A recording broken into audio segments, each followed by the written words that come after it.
What is going on, everybody? Welcome back to another video. Today's video is going to be about a person. It's not even an NFL player. It's actually a YouTube channel, or a guy who owns a YouTube channel. His name is Brett Kollmann, I do believe. And the series on his YouTube channel is called The Film Room. Although before we look at that, I'm going to look through his whole channel with you guys on camera so we can check it out. Brett Kollmann, I believe I've seen a couple of his videos, but he's got this series called The Film Room, which really breaks down certain players, certain plays, the way they do things, why they're doing things, and it's going to be great for me. The X's and O's, you know, I actually don't know how he puts the videos together. I've never seen one. That said, we're going to check him out.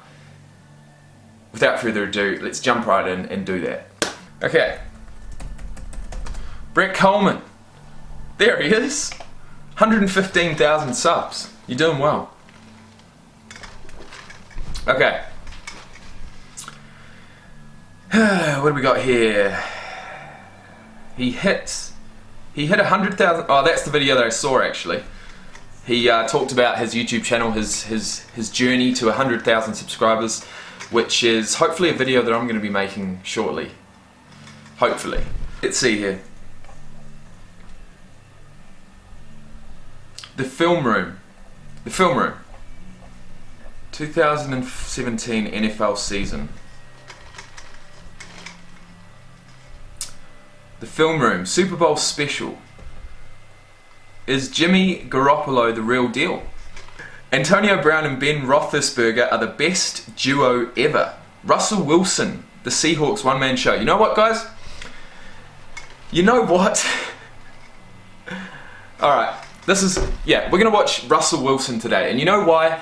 Because in a previous video, I hosted my first ever fantasy football league. I drafted my first ever fantasy football team, and I went for a quarterback first. I did no research before I went in completely blind. It was the stupidest thing I've ever done. So what I'm going to do, I'm actually going to host another league closer to the time, well, after the preseason and before the regular season. So in that week period, I'm going to be hosting my second league, but I'm still going to be doing my first one. But I'm definitely going to be probably choosing a running back or wide receiver for my first and second and most likely third pick. But the guy that I picked first, just because I hadn't even looked at him, I hadn't watched him. This is going to be the first time that I've actually watched Russell Wilson. But I looked at stats and I knew that he could run, and people had been recommending him, and I thought that, you know, choosing a quarterback first wasn't going to be that out of the ordinary, but apparently it was. So anyways, guys, we live and learn, we move on, and basically I'm stuck with Russell Wilson as my #1 pick. And we did a snake pick, we did a snake order, and it was 16 teams in each league, so I had to wait 31 picks to take my second one, by which time every single good running back and every single good wide receiver was gone. So I fucked up. But anyways, it doesn't matter. Let's see what Brett Kollmann has to say about Russell Wilson, because he's probably the best guy for me to look at right now. I need to know everything I can about him. Obviously he's going to be played each week. I actually don't have a backup quarterback, believe it or not. So, Russell Wilson, let's go. It's all like, I don't even know what to say. The one-man show. I do like the title, guys. It says the Seahawks one-man show, which is what we want to hear. I need those rushing yards as well as the passing yards. That's what I was thinking. That's what was going through my head. But then I thought, this guy's going to be lucky to rush for like 500 yards, which... is that worth taking him in the first round? I have no idea. Let's find out. Welcome to the Film Room with Brett Kollmann.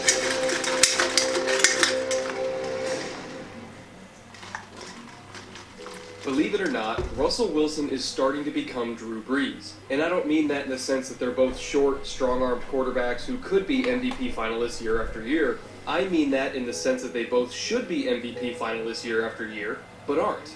It's become a bit of a pet peeve of mine lately that the NFL MVP award is seemingly less about who is actually the most valuable player in the league, and more about who is the most valuable player on the best team in the league. For a long time this season, I had touted Eagles quarterback Carson Wentz as my personal vote for MVP, and for a long time I had thought the Eagles to be a better overall team than the Seahawks as well. Hell, I still think Philly is overall a better team than Seattle, even after their loss on Sunday night. But to me, what makes an MVP is being able to carry a worse team to a win over a better team. That's where the valuable part of most valuable player comes from, or at least that's where it's supposed to come from. The Seahawks have no running game, shaky at best pass protection, and only one functional member of the Legion of Boom left standing. Too easy. And yet Wilson just toppled the Kings of the NFC in primetime like it was nothing. Did that banged-up Seattle defense play out of its collective mind against Philly's offense? Absolutely. But it was Wilson's steady presence and ability to sustain crucial drives that really won that game. After Sunday night, Wilson has now accounted for an insane 80% of Seattle's total offensive production. He also leads the Seahawks in rushing by a huge margin with 432 yards. Second place, in case you were curious, is Chris Carson, who has not played since Week 4 and has less than half of Wilson's total at just 200. He leads the team in rushing? Okay, now we're talking. I thought 500 yards would be terrible, but maybe not. Has now accounted for an insane 80% of Seattle's total offensive production. He also leads the Fucking hell. Seahawks in rushing by a huge margin with 432 yards. Second place, in case you were curious, is Chris Carson, who has not played since Week 4 and has less than half of Wilson's total at just 208 yards. Nice run. Just think about that. We're now in Week 14 of the NFL season, and no running back on the Seahawks active roster has passed 200 total yards yet. What? That's almost impressively bad. What is up with that? 8-4, commanding a playoff spot, as always, against all the odds. Statistically speaking, when you look at the numbers for both the Eagles and Seahawks, Seattle should not have won this game. They were underdogs in their own stadium for only the second time in the last 5 years for a reason. But if you set aside those numbers and look at the tape, and you really study how Wilson carried this team to victory, I'm actually surprised they didn't win by more than just 2 touchdowns. The Seahawks' offensive game plan and overall execution against Philly was simply spectacular. They knew they wouldn't be able to run the ball very effectively. We're more than 3 months into the year now. Trust me, they are well aware of what they can and cannot do. And that's why they've resorted to other methods to keep the offense on schedule and move the chains, primarily the spread passing game. Wilson and his offensive coordinator, Darrell Bevell, used a lot of empty sets and short passing concepts as an extension of the run game. It was a way to simulate those 4, 5, and 6 yard gains that you get from running the ball without actually and inevitably failing to run the ball. Going behind your man. It's like a cut, like an X move. Of the line of scrimmage, and a quarter of all his dropbacks were from empty formations, meaning no running backs were in the backfield. Despite being ahead in this game from start to finish, Seattle's leading rusher Mike Davis only got 16 carries. 16! That's how Seattle's meaning no running backs were in the backfield. Despite being ahead in this game from start to finish, Seattle's leading rusher Mike Davis only got 16 carries. 16! That's how little faith they had in this run game to chew clock and keep the chains moving. They put it all on Wilson to protect their lead against the best team in the league, and he delivered. What I think I liked the most about the Seahawks' execution of this game plan was how much they exploited the Eagles' favoritism for man coverage and pressure. They knew that Jim Schwartz was going to come into this game, man everybody up across the board, put a spy on Wilson, and try to bring pressure with that front four, and that's exactly what he did. And of course, the way to beat that style of defense is to do exactly what Bevell did in response. Call plays that get the ball out quickly and create early separation with rub concepts that nullify man coverage. Seattle was running rub concepts constantly, which fit well into their overall plan of relying on the short passing game as a substitute for the running game. We'll look at this play from the second quarter as an example. It's 1st and 10 at the start of a new drive, and the Seahawks are in their most used formation of the day, gun wing slot, meaning Wilson's in the slot, the tight ends are in a wing, and both receivers are twins left, with Doug Baldwin, of course, lining up in the slot. This formation is a great indicator of man coverage versus zone coverage because both wide receivers are on the same side of the field. The Eagles are in their 3-safety nickel package, and while yes, they do have a corner covering Jimmy Graham, which is usually an indicator for zone, they also have a safety, Malcolm Jenkins, covering Baldwin in the slot. Keep in mind that the Eagles' defense is different than most others. Their alignment rules and what they indicate are kind of backwards. Safeties covering slot receivers and corners covering tight ends are not automatic red flags for zone like they would be for a lot of other defenses. In fact, because Jenkins is not only their best safety but also their best man coverage defender in the slot, his presence in front of Baldwin actually indicates man coverage. Schwartz is usually only going to put Jenkins in that spot for one of two reasons. Either he's in man and he's supposed to take away the slot receiver, or he's disguising a blitz. Every other scenario goes against their tendencies, so Jenkins' alignment tells Wilson all he needs to know about the defense in front of him. And that's where the rub concept comes into play. Because Wilson knows that the Eagles are in man coverage, he knows that his best matchup on this play is Mike Davis on the flat route. Davis's man defender, Michael Kendricks, is being forced to work through a lot of traffic because of these tight ends that are releasing on their routes in front of him. So it's going to be virtually impossible for him to get to Davis' tight end. Eagles are in man coverage. He knows that his best matchup on this play is Mike Davis on the flat route. Davis's man defender, Michael Kendricks, is being forced to work through a lot of traffic because of these tight ends that are releasing on their routes in front of him. So his best matchup on this play is Mike Davis on the flat route.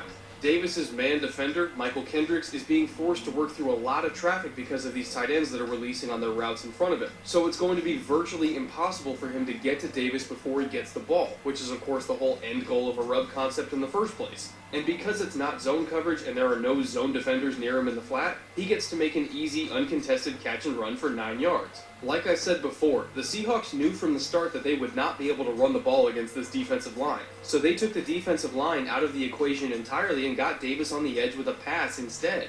They used the pass game as an extension of the run game, and rub routes are what made that possible. Hell, 2 of Seattle's touchdowns on Sunday night were thrown inside of 11 yards from the end zone, and both of them were off of rub concepts. 4 years ago, anything inside that 15-yard line was all Marshawn Lynch territory. Now, that's Jimmy Graham and Doug Baldwin territory. Their identity is completely different, and it's because Russell Wilson is so good that he allows their identity to be completely different. Now, that's Jimmy Graham and Doug Baldwin territory. Their identity is completely different, and it's because Russell Wilson is so good that he allows their identity to be completely different. Now, all that being said, what about the non-underneath throws? We've already established that 75% of Wilson's completions traveled less than 10 yards through the air. What about the other 25%? Well, most of them weren't much longer, to be honest. One was that 11-yard touchdown to Jimmy Graham that you just saw. 2 of them were bootlegs to Nick Vannett that traveled 12 and 13 yards respectively, and another was a 15-yard touchdown pass to J.D. McKissick from yet another empty formation. But the 5th one, the only other completion that traveled more than 10 yards, was also Seattle's only completed deep pass of the evening, a 47-yard beauty to Doug Baldwin on 3rd and 10. This play was an excellent reminder that even though the Seahawks may be surviving these days by relying on the short passing game, Russell Wilson is still one of the most dangerous deep ball passers in the league and still just as fearless in the pocket as ever. Here's how it happened. Look at where the Eagles are lined up. Kendricks is standing up off the edge showing pressure, so Philly is obviously bringing at least 5 rushers here. But as Wilson is going through his cadence, watch Malcolm Jenkins slide over from the slot and try to bring another blitz right up the gut. Wilson smartly recognizes it, stops his cadence, and makes an adjustment on the fly, as all quarterbacks should do, but Jenkins is still showing blitz even after that adjustment. Wilson knows just from Jenkins continuing to linger over the middle that he's now got man-to-man coverage across the board with possibly a 7-man pressure package in his face. But believe me, while that sounds bad, if you give Doug Baldwin man-to-man coverage on 3rd and 10 and Wilson has enough time to find him, pressure or no pressure, they will burn your defense to the ground. I'm just watching what Doug Baldwin does, because that's the run that I'm going to be doing. Their connection the best. Wilson is staring at Baldwin the entire time as he hustles through his drop to get away from the rush. He does not know before the snap who exactly will be covering him, but he does know that someone will be on Baldwin one-on-one, and that's a matchup he'll take every single time.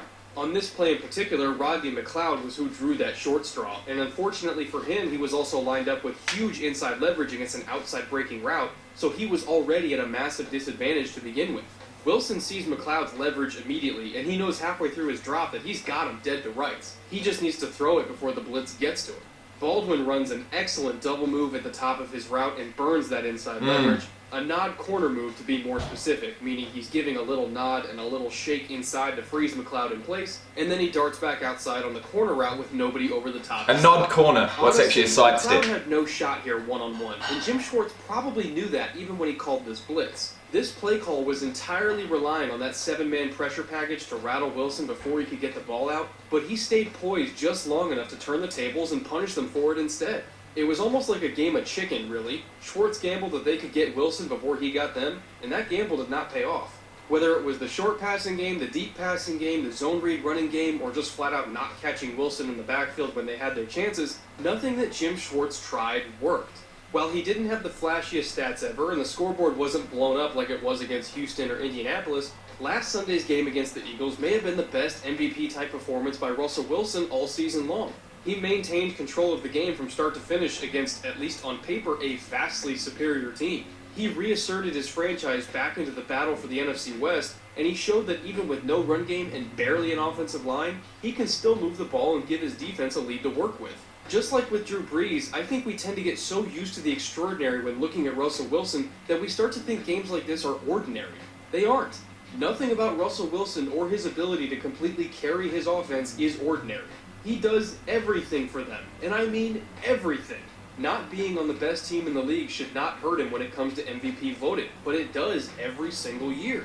I get the love for Tom Brady. I love Tom Brady too, and of course I get the love for Carson Wentz as well.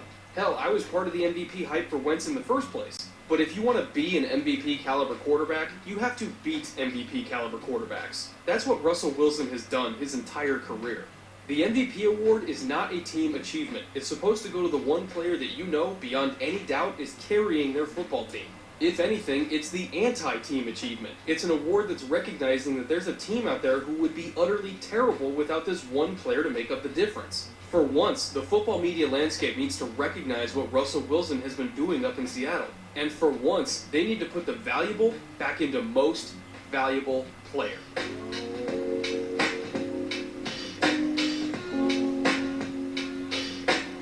Thank you so much for watching this. Shit, alright. Well, maybe I don't actually feel that bad about taking Russell Wilson first pick. I mean, will he be the Seahawks' leading rusher this year? Surely not. Surely not. But I don't feel that bad. So thanks, Brett. Thanks. You really did up my spirits when it comes to fantasy football this year. And what I want to say, guys, is if you did like this video, please press like. If you want to subscribe, please do. And I'm going to watch Danger Russ, that's what it's called, by Joseph Vincent. We're going to watch Russell Wilson, Danger Russ, by Joseph Vincent, and do a little bit of research beforehand, because I don't know anything about Russell Wilson yet. But I will. Alright guys, catch you.